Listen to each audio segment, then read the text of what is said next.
Woo! How's everybody doing? I am so sorry that um am taking this long to do this video. I just got a call. Hello. Okay. Okay. Oh wow. I didn't know anything about it. Oh, okay, very good. So then we are going to go now. Okay, I'll give me the address, or can I? Okay, can I call? Let me call you back. Sorry, I always get these interruptions right in the middle of the video. Well, anyway, I want to say that I'm sorry that it took me a while to do part two, but as you know, on the 29th, I have that reading, and then on the 14th, I have the actual show. And then I have another one on the 17th, and I've been having problem with the cast. I've had to fire a few, and I had to rehire a few, and then I had to get understudies, and I myself am going to be in the play, and so is my partner. So we're going to be in the play. And I hope you're in New York City on July 14th, and on the 17th, and on the 24th, and also in late August, when we're going to have all these performances going on. Thank you for your contributions and your money that you have been giving in the GoFundMe page, because without you, I would not be doing these performances. We've reached the goal of 1,500. However, more money is needed. Yeah, I mean, the $1,500 on the GoFundMe page was to sponsor two performances. We've had such a huge turnout that now I have a booking of 7 performances, and I don't have enough to be able to cover. So I'm gonna need you guys to start giving your donations. $5, $10, $20, $1,000. It helps. We have a show, and if you're in the New York City metropolitan area, you can come and see the show. If you can, I'm gonna have it professionally videotaped. That's another expense, so that you can see what I do. You can see, you read about it in my GoFundMe page, but I want you to see in real time the actual performances. And of course, I have other performances that I've done that are posted there. And we're in the middle of the theater season, so I want to thank you in advance. Give your contributions, or order a birth chart. That helps too. All that money goes to pay the salaries for the actors, the stage manager, the lighting, the crew, the insurance, all of that stuff. The photographer, the headshots, everything. The director. No, it's an expense. And because we don't rely on government money, we can only have this and stay afloat based on your contribution. So please be generous, and I thank you so much. Remember, you're contributing because of the content that I provide, and as well because of the mission statement of providing something that helps elevate society, which the theater is there and designed to do. It's the platform to do that.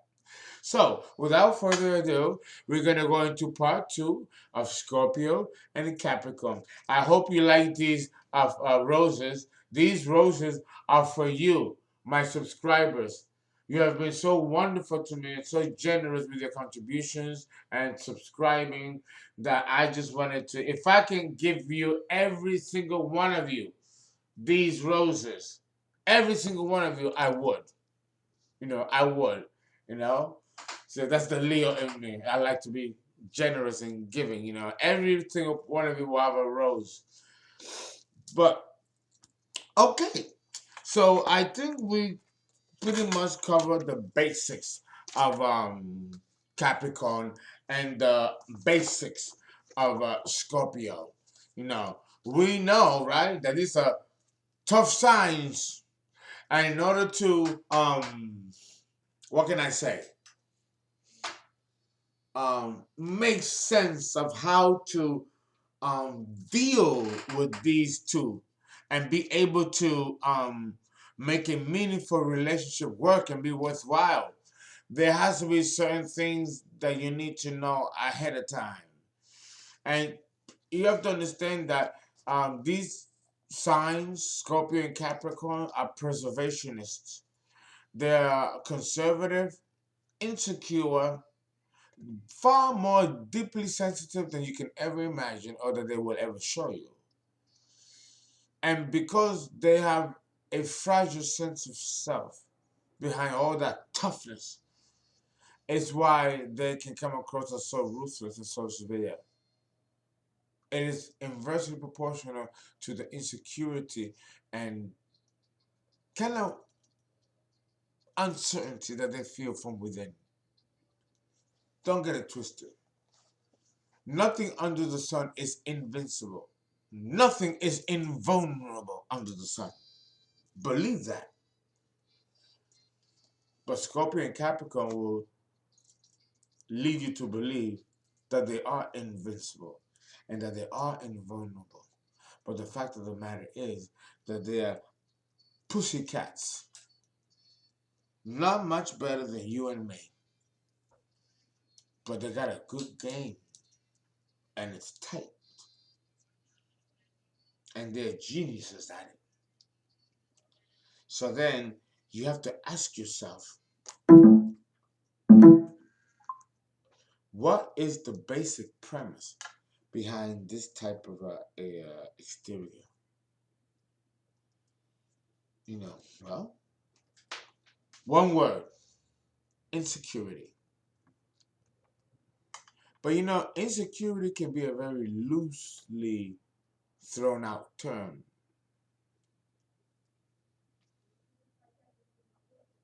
Okay? So you have to ask yourself,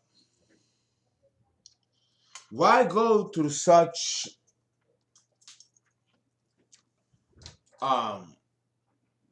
trouble to prove a point?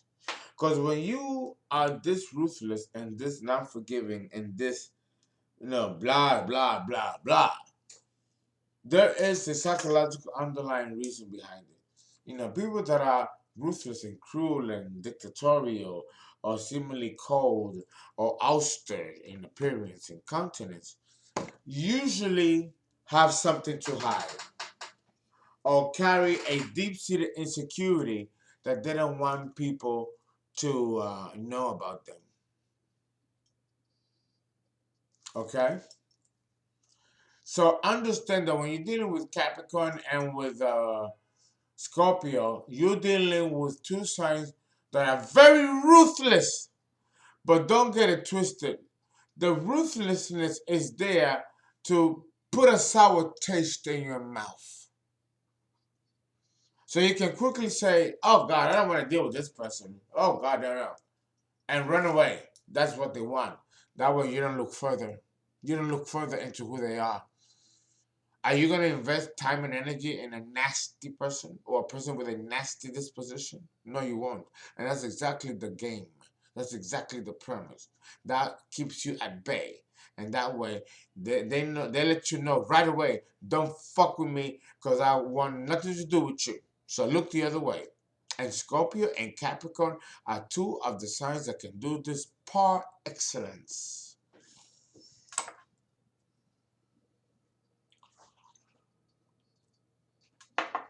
If you can get past their cruelty and that wall that they put up, if you are just as clever and just as astute as they are, you can break through that wall and get to the heart, which is really a fuddy-duddy for both Scorpio and Capricorn.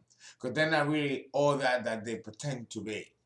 But they put a good game and they put a good front.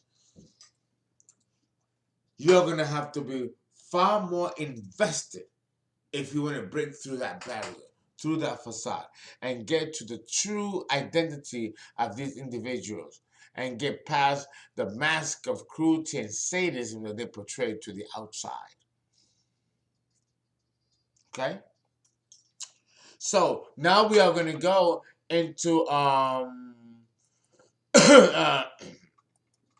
detailed explanation of the sign according to the sexes. One thing that you have to know and understand is that the mythological sage, which is Capricorn, and the sorcerer, which is Scorpio, both of them have tremendous wisdom to give. Understand that Scorpio is number 8 in the zodiac series, and Capricorn is number 10, the sign of initiation. It is in Capricorn that we begin to evolve from human to God. Remember, the signs are broken into 3 triads: Aries, Taurus, Gemini, 3. Cancer, Leo, Virgo, 3. Libra, Scorpio, Sagittarius, 3. Capricorn, Aquarius, and Pisces, the last 3. These last 3, Capricorn, Aquarius, and Pisces, mark the beginnings of the journey back to God. It begins in Capricorn, the sign of initiation. What do we mean by initiation? When we reach Capricorn, or when I say when we reach Capricorn, I'm talking about when you're born a Capricorn. When you're born a Capricorn, that means that you have been through the other signs of the zodiac up to Capricorn. So that means that the soul is ready now to shed its skin of all past experiences from Aries up to Capricorn, and willing to now surrender to the spiritual path of going back and merging with God. It's deep. It's deep. It's esoteric. But not every Capricorn or Aquarius or Pisces are evolved to that level or to that state. Because, but if you happen to know a Capricorn or a Scorpio that are evolved to that level, you best believe that their job here and the goal for them being here at that height and level of evolution is to advance society, to advance and elevate humanity, and to bring it to a higher level of existence than where it is now. That job falls under Capricorn, Aquarius, and Pisces.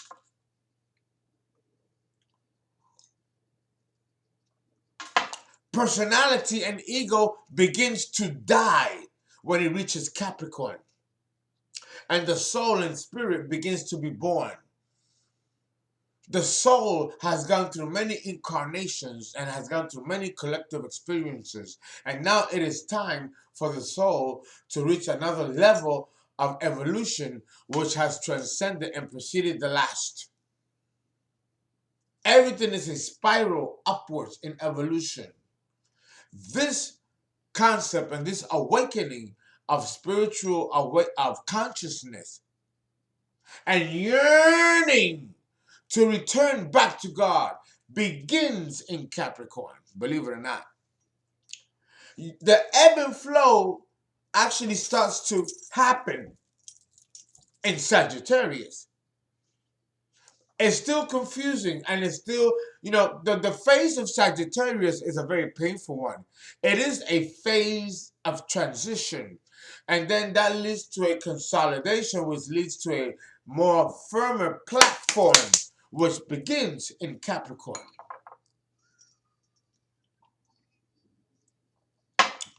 So people that are born Capricorn are usually very elevated. You have those that are unevolved and have failed and have skipped steps and have been brought back to Capricorn existence to make up for steps. And that explains those Capricorns that can be very low-natured and evil and unevolved. The same with Scorpio and other signs of the zodiac. Remember, we have those that are stragglers and those that are advancing according to the time in evolution that they are supposed to advance. But there are many that fall behind and have to play catch up. And that's true with everything in nature. Remember, nature is not allowed to stand still. Nature either evolves or degenerates, but it doesn't stand still. So Capricorn and Scorpio symbolize these principles.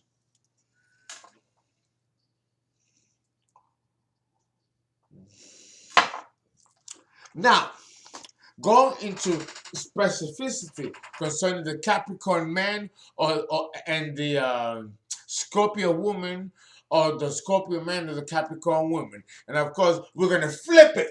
And we're going to discuss how this combination favors when we're dealing with those below age 30 and those past age 30, the level of education, socioeconomic status, and level of emotional maturity. All of that plays into the equation and the synthesis of how this relationship dynamic between these couples will succeed and function. Okay, so understand that already, Capricorn and Scorpio are bringing into this incarnation a plethora of knowledge and experience. They might appear ruthless and they might appear cold and non responsive to life's challenges and vicissitudes. But understand that that is so because they have already in previous lifetimes and in other signs of the zodiac up to Capricorn have already experienced these lessons. So they are teachers, they are masters. They are here to impart knowledge. Capricorn does so with ruthlessness. Aquarius does it with detachment. And Pisces does it with compassion.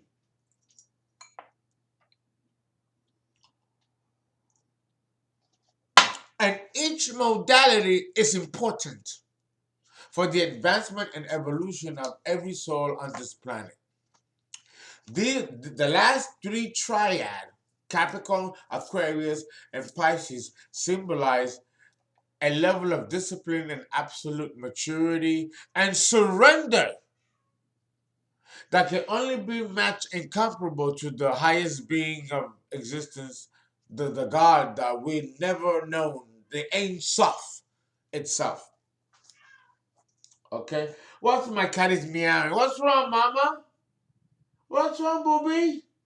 My cat is meowing. I don't know what's wrong. Oh, God. So understand, and I want you to understand that. So when you have Scorpio, which is the transformer, and Capricorn, which is the initiator, you are dealing with very no-nonsense types of themes of life that will require total sobriety and total commitment and responsibility. And these two signs, if they are to ever, like I mentioned in part one, to be on the same page, they are going to have to confer mutual trust. One of the most marked characteristics of the relationship is a shared determination for both Capricorn and Scorpio to succeed. This couple will set goals together and move towards that goal together and will not allow anything to stop them or get in their way.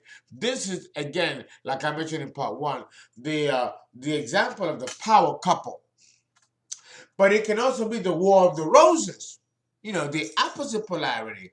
If we're dealing with people who are not evolved enough sufficiently as individuals to warrant and to hold the title of that position.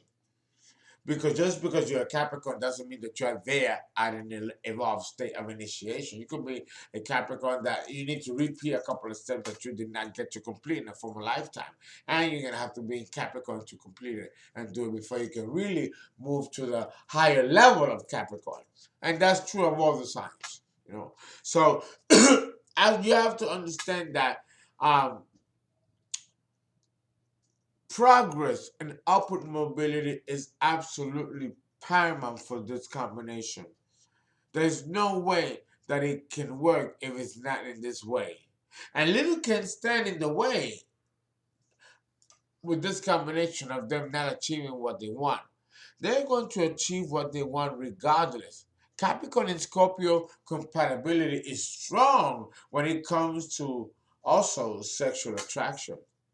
I understand though that the one that's going to be more forward and more openly comfortable sexually will be Scorpio, whereas Capricorn, both the man and the woman, will be a little bit more reserved and a little bit more insecure and really letting their hair down and showing who they are sexually. This is more true of the Capricorn woman than it is of the Capricorn man. But both still have that propensity. When this barrier is broken and there is a mutual enjoyment and an ecstasy and abandon in the sexual arena with this combination, that actually opens the door towards trust and mutual symbiosis. But understand that before that happens, Allah has to be in play before that can actually take solidification. Okay? So, talking in that respect, sexually, this combination, if one partner is not compatible than the other will make sure that they teach the other. You know, this definitely will be true if we're dealing with a Scorpio woman and a Capricorn man. The Capricorn man will be very sheepish at best to share his emotions and his feelings. And that can hamper his sexual performance because remember, sex is very connected to emotion, even though as men we don't want to admit it, but it is true, it is. You know, and eventually when we men have sex with multiple women, we don't emotionally connect with them. It does affect us too. We don't think it does, but it does. And it openly and obviously affects the female of the species, right? So understand that in this case, it will be the Scorpio woman that will be aiding the Capricorn man. If we have a Capricorn woman and a Scorpio man, the Scorpio man, in order to capture the attention of the Capricorn woman, will have to have already been successful and been on his way. Because the Capricorn woman is not going to choose a wannabe, and she's not going to choose an apprentice. She's going to choose someone that's already successful and already there. And if she doesn't, if she chooses one who is not ready, who's not prepared, who's not at the level that he can give her what she needs, you best believe that she will be controlling him and grooming him and pushing him to that point that will reap the benefits of success that she is hoping to cash in on. Understand that each premise when it comes to a Capricorn and a Capricorn woman and a Capricorn man is really based on an inner psychological need for safety and security. So no, it doesn't mean that she doesn't genuinely care and don't want to help you evolve and be a better person, be someone that can be successful. She's gonna help you if you want that and if you sincerely ask her help. This woman can move mountains and help you succeed at the height of wherever it is that you want to go. But understand that in the interim, she's gonna want to have a payback. Oh yeah. And so will Scorpio. These people are not going to invest in you if you don't believe that you are worthy of them investing in you. But before they do that, they need to know that you have already invested in yourself. Otherwise, they're not going to invest in you. So be clear where you stand when you're dealing with a Scorpio man or a Capricorn woman or a Capricorn man and a Scorpio woman or man or whatever. You know. These people are not playing games. They are no nonsense. And they're going to demand full commitment, heart, body, and soul. No half step. And failure is not an option. So if you can dip it and do it, like Wendy Williams said, then you can handle this combination. Otherwise, it'll be misery. You really have to be an insecure. You really have to be a secure individual from within to be able to feel worthy of having someone that can match you toe to toe, love you, respect you, but still tear you a new asshole when they have to. And that's the true essence of love. Love is not pretty. Love is not always peachy and pleasant. Love requires pain, sacrifice, and surrendering.